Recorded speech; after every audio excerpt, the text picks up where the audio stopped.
নমস্কাৰ এই মুহূৰ্তত পাইছো দিনটোৰ কেইবাটাও গুৰুত্বপূৰ্ণ খবৰ আৰু এনেবোৰ খবৰ নিতৌ পাই থাকিবলৈ চেনেলটো সাবস্ক্ৰাইব কৰি ভিডিঅ'টিত এটা লাইক কৰি দিব।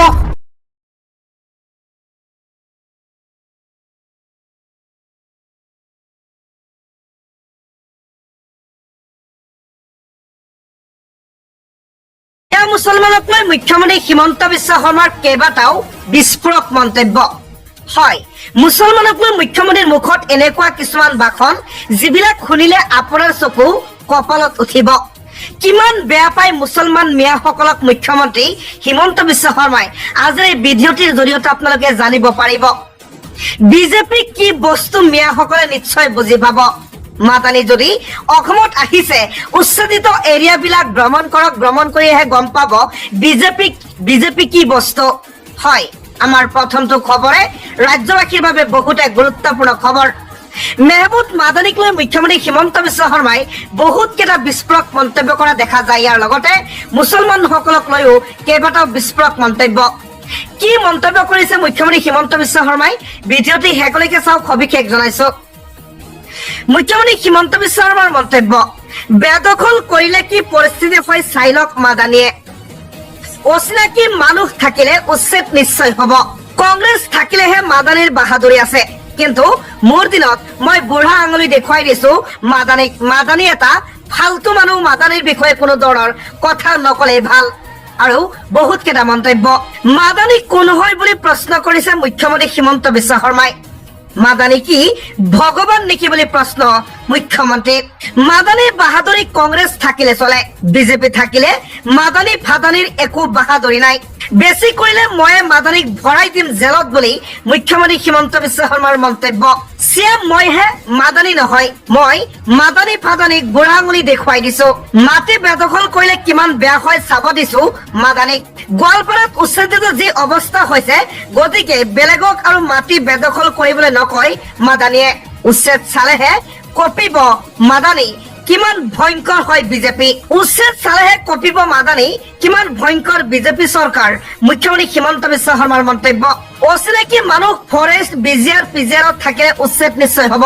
মাদানিক লৈ মুখ্যমন্ত্ৰী হিমন্ত বিশ্ব শৰ্মাৰ এই বিস্ফোৰক মন্তব্য। ৰাজ্যৰ কোটি কোটি হিন্দু আৰু মুছলমান সকলৰ বাবে আজিৰ এই খবৰটো বহুতে গুৰুত্বপূৰ্ণ। হয়, আমাৰ দ্বিতীয়টো খবৰ ৰাজ্যবাসীৰ বাবে বহুতে গুৰুত্বপূৰ্ণ। আপুনি যদি অসমৰ বাসিন্দা তেনেহলে এই খবৰটো আপুনি মিছ নকৰিব, কাৰণ ৰাজ্য চৰকাৰে ইতিমধ্যে প্ৰকাশ কৰিছে নতুন এছঅপি। হিন্দু আৰু মুছলমানৰ মাটি ক্ৰয় বিক্ৰয়ক লৈ নতুন এছঅপি জাৰি কৰিছে চৰকাৰে। এই এছঅপিত কি কি আছে আপুনি জনাটো বহুতে দৰকাৰ। ভিডিঅ'টি এটাকৈ লাইক কৰি দিব। হিন্দু মুছলমানৰ মাটি ক্ৰয় বিক্ৰয়ক লৈ এছঅপি প্ৰকাশ কৰিছে ৰাজ্য চৰকাৰে। কেবিনেটে ললে বৃহৎ সিদ্ধান্ত ৰাজ্য চৰকাৰৰ। মন গলেই হিন্দুৰ মাটি কিনিব নোৱাৰিব মুছলমানে। মুছলমানক মাটি বিক্ৰী কৰাৰ পূৰ্বে জনাব লাগিব আয়ুক্তক। চাৰিটা দিশে চালি জাৰি চাব আৰক্ষীয়ে। সকলো দিশ চালি জাৰি চাইহে মাটি ক্ৰয় বিক্ৰয় কৰিব পাৰিব উভয় পক্ষই। প্ৰথমে আয়ুক্তক জনাব লাগিব আবেদন। আয়ুক্তই ৰেভিনিউ বিভাগলৈ পঠাব আবেদন। ৰেভিনিউ বিভাগে অসম আৰক্ষীলৈ প্ৰেৰণ কৰিব ভূমি নিৰীক্ষণৰ বাবে। মাটি কিনাৰ ধনৰ উৎস নিৰীক্ষণ কৰিব আৰক্ষীয়ে। সামাজিক গাঁথনিৰ ওপৰতো নিৰীক্ষণ কৰিব আৰক্ষীয়ে। ৰাষ্ট্ৰীয় নিৰাপত্তাৰ দিশো পৰ্যবেক্ষণ কৰিব আৰক্ষীয়ে। শেষত SBA সকলো ৰিপৰ্ট দিব আয়ুক্তলৈ। আয়ুক্তৰ সিদ্ধান্ত অনুসৰিহে মাটি বিক্ৰী কৰিব পাৰিব মুছলমানক। বহিৰাজ্যৰ NGOৰ ক্ষেত্ৰতো প্ৰযোজ্য হব এই একেটা নিয়ম। হিন্দু মুছলমানৰ মাটিৰ ক্ৰয় বিক্ৰয়ক লৈ এই নতুন এছঅপিটো আপোনালোকে জনাটো উচিত আছিলে। পৰৱৰ্তী খবৰলৈ আগবাঢ়িছো, ভিডিঅ'টি চাই থাকক। আজিৰ পৰা অসমত সম্পূৰ্ণৰূপে নিষিদ্ধ কৰি দিয়া হৈছে গুটকা ধপাত জাতীয় সামগ্ৰী। হয়, নিষিদ্ধ কৰাৰ পিছতে আৰক্ষীৰ একচন আৰম্ভ হৈ গৈছে।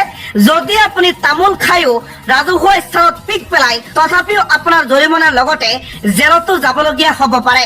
গতিকে ভিডিঅ'টি অলপ স্কিপ নকৰিব। যদি আপোনাৰ এই অভ্যাস আছে, আপুনি এই ভিডিঅ'টি আপোনাৰ পৰিয়ালৰ লগত এবাৰ শ্বেয়াৰ নিশ্চয় কৰিব। হয়, গুটকাৰ বিক্ৰী সম্পূৰ্ণৰূপে নিষিদ্ধ ঘোষণা প্ৰশাসনে জাৰি কৰিলে জাননী। গুটখা আৰু নিচাজাতীয় সামগ্ৰীৰ বিক্ৰী সম্পূৰ্ণৰূপে নিষিদ্ধ। দোকানে দোকানে চলিব অভিযান। ৰাজহুৱা স্থানত সেৱন কৰিব নোৱাৰিব ধপাত। জাননী জাৰি কৰি অভিযান আৰম্ভ কৰিলে প্ৰশাসনে। গুটকাৰ বিৰুদ্ধে কঠোৰ হৈছে জিলা প্ৰশাসন। বিদ্যালয়ৰ সন্মুখত ধপাত জাতীয় সামগ্ৰী বিক্ৰী সম্পূৰ্ণৰূপে নিষিদ্ধ। কেইবাখনো বিদ্যালয়ৰ সন্মুখত দোকান পোহাৰৰ আৰক্ষীৰ অভিযান চলিব। জব্দ কৰিব গুটকা আৰু ধপাত জাতীয় সামগ্ৰী। ৰাজহুৱা স্থানত ধপাত সেৱন কৰা লোককো জৰিমনা বিহিলে প্ৰশাসনে। জিলা আয়ুক্ত দেৱাশিষ শৰ্মাৰ নিৰ্দেশত এই অভিযান। ৰাজ্যবাসীক দিব লৈছো আন্তৰ্জাতিক এক ভয়ংকৰ খবৰ। হয়, 1500 লোকৰ মৃতদেহ উদ্ধাৰ কৰা হৈছে। এটা মৃত্যুৰ কিৰিলি আৰম্ভ হৈছে আফগানিস্তানত। হয়, শেষ হৈ গৈছে আফগানিস্তান। 1500কৈ লোকৰ মৃতদেহ উদ্ধাৰ কৰা হৈছে। 3000ৰ অধিক লোক আহত হোৱাৰ খবৰ লাভ কৰা গৈছে। জনাইছো সবিশেষ ভিডিঅ'টি শেষলৈকে চাব। তছ হৈ গৈছে আফগানিস্তান। পুনৰ ভয়ংকৰ ভূমিকম্পৰ জোকাৰণি। 48 ঘণ্টাত দুটাকৈ প্ৰলয়ংকাৰী ভূমিকম্প। এই পৰ্যন্ত প্ৰায় 1500কৈ লোকৰ মৃতদেহ উদ্ধাৰ কৰা হৈছে।